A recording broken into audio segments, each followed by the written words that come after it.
Oh, Linda, before you go, forgot to mention I've received a few complaints about you. Complaints?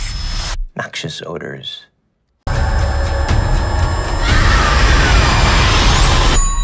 Take your seats, you're a little bitch. ഒരു വിമാനാപകടത്തിൽപ്പെട്ട് ആളൊഴിഞ്ഞൊരു ദ്വീപിൽ നിങ്ങൾ ഒറ്റപ്പെടുന്നു. കൂട്ടിന് വേറൊരാൾ കൂടിയുണ്ട്. നിങ്ങളെ എപ്പോഴും പുച്ഛിക്കുന്ന, നിങ്ങൾക്ക് അർഹതപ്പെട്ട പ്രമോഷൻ തട്ടിയെടുത്ത നിങ്ങളുടെ അഹങ്കാരിയായ ബോസ്. കാട്ടിൽ ജീവിക്കാൻ അയാൾക്ക് യാതൊരു കഴിവുമില്ല. പോരാത്തതിന് കാലുമൊടിഞ്ഞ് കിടപ്പാണ്.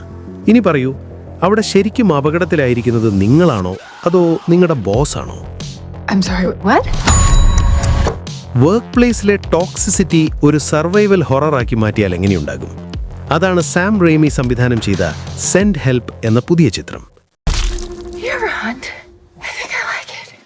റേച്ചൽ മക്കാഡംസും ഡിലൻ ഒബ്രയനും പ്രധാന വേഷത്തിലെത്തുന്ന ഈ ചിത്രം ശരിക്കും ഒരു കിടിലൻ ഡാർക്ക് കോമഡി ത്രില്ലറാണ്. പവർ ഡൈനാമിക്സ് മാറി മറിയുമ്പോൾ മനുഷ്യൻ എത്രത്തോളം ക്രൂരനാകാം എന്നതാണ് സിനിമയുടെ main plot. I'm betting I'm a much nicer boss than you ever would have been, except for maybe this part. സത്യം പറയണമല്ലോ, ഈ സിനിമ ശരിക്കും ആ പഴയ സാം റെയ്മിയെ നമുക്ക് തിരിച്ചു തരുന്നുണ്ട്. ഡോക്ടർ സ്ട്രേഞ്ച് പോലെയുള്ള വലിയ സൂപ്പർ ഹീറോ സിനിമകൾക്ക് ശേഷം അദ്ദേഹം തൻ്റെ സിഗ്നേച്ചർ സ്റ്റൈലായ ഡാർക്ക് ഹ്യൂമറും ഒപ്പം ആ ഒരു ഭ്രാന്തൻ മേക്കിംഗ് സ്റ്റൈലും ഈ സിനിമയിൽ കൃത്യമായി കൊണ്ടുവന്നിട്ടുണ്ട്.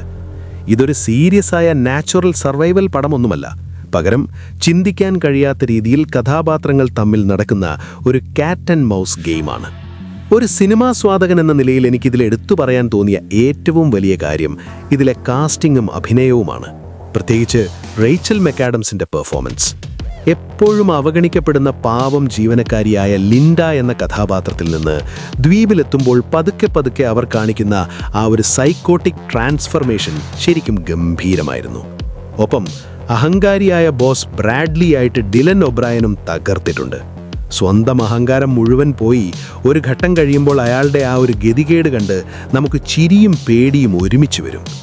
ഇവർ രണ്ടുപേരും തമ്മിലുള്ള കെമിസ്ട്രിയും പെർഫോമൻസും തന്നെയാണ് ഈ സിനിമയെ ഇത്രയും എൻഗേജിംഗ് ആക്കുന്നത്. ഫസ്റ്റ് ഹാഫിൽ ആ പഴയ കോർപ്പറേറ്റ് സെറ്റപ്പും കാര്യങ്ങളും കാണിക്കാനെടുക്കുന്ന സമയം ചിലർക്ക് ചെറിയൊരു ലാഗ് ഫീൽ ചെയ്തേക്കാം. അതുപോലെ തന്നെ ക്ലൈമാക്സിലേക്ക് അടുക്കുമ്പോൾ സിനിമ കുറച്ചുകൂടി ഓവർ ദ ടോപ്പായി മാറുന്നുണ്ട്. പക്ഷേ ആ ഒരു സർവൈവൽ ടെൻഷൻ സിനിമ അവസാന നിമിഷം വരെ നിലനിർത്തുന്നുണ്ട് എന്നതിലാണ് ഇതിൻ്റെ തിരക്കഥ വിജയിച്ചിരിക്കുന്നത്. അതുകൊണ്ട് തന്നെ വെറുമൊരു സാധാരണ സർവൈവൽ പടം പ്രതീക്ഷിച്ച് ആരും ഈ സിനിമ കാണരുത്. വയലൻസും കോമഡിയും ഡാർക്ക് തീമുകളും ഒക്കെ ബ്ലെൻഡ് ചെയ്ത സിനിമകൾ ആസ്വദിക്കുന്നവർക്ക് ഇതൊരു മികച്ച സിനിമാറ്റിക് അനുഭവമായിരിക്കും. സോ സെൻഡ് ഹെൽപ്പിന് എൻ്റെ റേറ്റിംഗ് ഒരു സ്ട്രോങ് 3.5 ഔട്ട് ഓഫ് 5 ആണ്. റേച്ചൽ മക്കാഡംസിൻ്റെയും ഡിലൻ ഒബ്രയൻ്റെയും പെർഫോമൻസ് വെച്ച് നോക്കുമ്പോൾ ഇതൊരു 4 വരെ കൊടുക്കാൻ എനിക്ക് പേഴ്സണലി തോന്നി. സിനിമ കണ്ടവർക്ക് ഇവരുടെ രണ്ടുപേരുടെയും ആക്ടിങ്ങിനെ കുറിച്ച് എന്ത് തോന്നിയെന്ന് താഴെ കമൻറ്റ് ചെയ്യൂ. Let's not forget, I'm your boss. You work for me. We're not in the office anymore, Bradley.